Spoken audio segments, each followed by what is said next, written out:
प्रशांत किशोर, हम नेता नहीं हैं, कुर्ता पजामा पहने हैं, नेता नहीं है। वोट वोट नहीं मांगेंगे, नाली गली भी आपका नहीं बनवाएंगे, राशन कार्ड नहीं बनवाते हैं, आपको जो कष्ट है उसका कोई उपाय भी नहीं करेंगे। ये मछली बांटने का अभियान नहीं है, ये मछली मारने सिखाने का अभियान है। वोट भी नहीं मांगेंगे और आपको कुछ देंगे भी नहीं। खाली 15-20 मिनट में गरीबी से निकलने का रास्ता बताएंगे। अगर आप उसको समझ जाइए तो वोट जिसको मन है उसको दीजिए, लेकिन जो रास्ता बताएंगे उसको समझ जाइएगा तो 2 वर्ष में आपके बच्चों के लिए पढ़ाई रोजगार हो जाएगा, आपका गरीबी से निकलने का रास्ता खुल जाएगा। तो आप बताइए, नली गली का बात करें कि गरीबी से निकलने वाला रास्ता बताएं।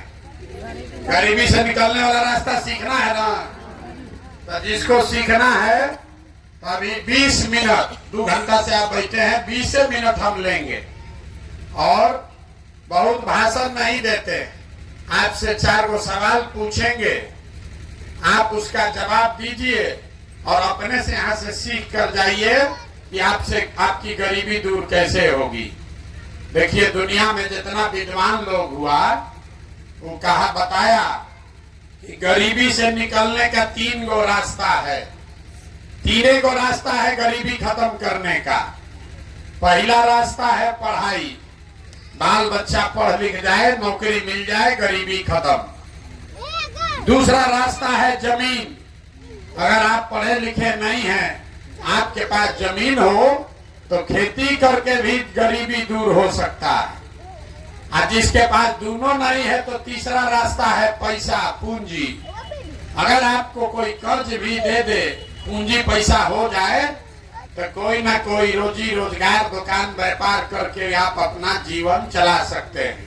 अपने गांव में देखिए, जो नौकरी कर रहा है वो इसी बिहार में ठीक से जी रहा है। जिसके पास 10-20 बीघा जमीन है उसका भी बाल बच्चा ठीक से जी खा रहा है। आज जिसका दुकान दौरी है, बिजनेस व्यापार है, वो भी इतना गरीबी में नहीं जी रहा है। तो 3 गो रास्ता क्या है? नौकरी, खेती और व्यापार। नौकरी चाहिए तो उसके लिए पढ़ाई होना चाहिए। खेती से कमाई तब होगा जब आपके पास जमीन होगा, तबे ना खेती कीजिएगा। और रोजी रोजगार व्यापार अगर करना है तो पैसा, पूंजी चाहिए। जितना यहाँ आदमी बैठा है गांव में देख लीजिए, ज्यादातर आदमी के पास ये तीनों में तीनों चीज नहीं है। जो गरीब आदमी है उसके बच्चा के पास पढ़ने का सुविधा ही नहीं है। आपका बच्चा गया पढ़ने तो विद्यालय में पढ़ा नहीं, खिचड़ी खाया, रोड पर दौड़ा और चलाया। देखिए, सब लड़का आपका यहाँ कहाँ घूम रहा, कोई विद्यालय में पढ़ नहीं रहा। तो जब आपका बच्चा पढ़िए नहीं रहा है तो कोई एमएलए बने, कोई विधायक मंत्री बन जाए। जब आपका बच्चा पढ़ा ही नहीं तो उसको कोई डॉक्टर, इंजीनियर, कलेक्टर नहीं बना सकता है। आपके अनपढ़ बच्चे को जीवन भर मजदूरी ही करना पड़ेगा। तो पढ़ाई का रास्ता ज्यादातर परिवार के बच्चों के पास नहीं है। दूसरा रास्ता आपको बताए खेती का। खेती करने को आपको आता है, खेती करने से आपका जीवन क्यों नहीं सुधरा? खेती करके पंजाब में लोगों ने इतना पैसा कमा लिया कि आप सुनते हैं कि बिहार से मजदूर जाता है पंजाब में खेत में काम करने। वही खेती करके बिहार में लोग खाने का लाला पड़ा है। ऐसा क्यों? ऐसा इसलिए कि आपके गांव में जितना आदमी रहता है, 100 परिवार अगर रहता है तो 100 में 60 परिवार ऐसा है जिसके पास एक धूर जमीन है ही नहीं। इसके पास जमीन है ही नहीं है, खेती करेगा कैसे?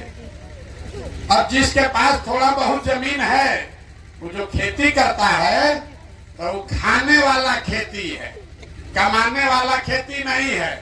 जितना यहाँ खेती करने वाले किसान बैठे हैं, आपको मालूम है आपके खेती से आपका और आपके बाल बच्चे का पेट भर जाएगा। नून तेल कपड़ा का जुगाड़ है, लेकिन अगर घर में बेटी का ब्याह लग जाए, कोई बीमार पड़ जाए, तो 1-2 कट्ठा जमीन बेचे बगैर उपाय नहीं है। तो जितना लोग आप आए हैं, आपके बच्चा के पास पढ़ लिख कर नौकरी करने का साधन नहीं है, जमीन है ये नहीं है कि खेती करके कुछ कमाएगा, तो एक रास्ता और बचा। अगर आपके पास पैसा होता, सरकार आपको कर्ज भी दे दे, 1 लाख रुपया दे दे, तो कुछ नहीं कीजिएगा, 4 गो गाय भैंस पाल लीजिएगा, कोई कपड़ा का दुकान कर लेगा, कोई मिठाई का दुकान कर लेगा, कोई सीमेंट खाद का व्यापार कर लेगा। ये आप काम क्यों नहीं कर पा रहे? इसलिए इस गांव में जितना आदमी रहता है, जितना लोग आप बैठे हैं, 100 में 80 आदमी दिन में 100 रुपया भी नहीं कमा रहे हैं। इतना गरीबी है कि दिन में 100 रुपया भी आपका कमाई नहीं है। तो इस महंगाई के जमाना में अगर आप 100 रुपया भी नहीं कमाते हैं, तो खाइएगा क्या? बाल बच्चा को क्या खिलाइएगा? बिजनेस व्यापार के लिए पैसा कहां से लाइएगा? यही कारण है कि आप वोट जिसको भी देते हैं, वो चाहे आकर सड़क बनवा दे कि बिजली ला दे, वो आपको 4 किलो अनाज दे दे कि बांध बनवा दे, ये सब काम सरकार कम या ज्यादा कर रहा है, लेकिन आपका गरीबी नहीं खत्म हुआ। गरीबी खत्म तब होगा जब आपके बच्चों के पढ़ने का, नौकरी का जुगाड़ हो। गरीबी खत्म तब होगा जब आपको सरकार जमीन दे, खेती से कमाई हो। गरीबी खत्म तब होगा जब यहाँ के महिलाओं को सरकार पैसा कर्ज दे, ताकि हर महिला घर में कोई न कोई रोजी रोजगार कर सके। तब आपको अब ये बताएंगे कि तीनों चीज मिलेगा कैसे। ये तीनों चीज मिलना चाहिए, इतना बात तो बुझा रहा है ना? कैसे मिलेगा? आपको चिंता है किसको भैया वोट दें कि तीनों चीज मिल जाए, तो हम अभी आपको ऐसा मंत्र सिखाएंगे कि जिसको भी वोट देना है दे दीजिए, लेकिन जो मंत्र सिखाएंगे वैसे दीजिएगा, तो ये तीनों चीज आपके बाल बच्चा को मिल जाएगा। तो जिसको जिसको सीखना है उसको हमारे सवाल का जवाब देना है, हाँ या ना बोलना है, जोर से हाथ उठाकर। अभी नहीं, जब पूछेंगे तो। जितना लोग आप आए हैं, जरा सोच के बताइए, आपके गांव पंचायत में और कुछ हो या न हो, आप सभी के बच्चों के पढ़ने के लिए बढ़िया व्यवस्था होना चाहिए कि नहीं होना चाहिए? जोर से बोलिए, पीछे तक एक आदमी का हाथ उठना चाहिए, जोर से बोलिए। होना चाहिए कि नहीं होना चाहिए?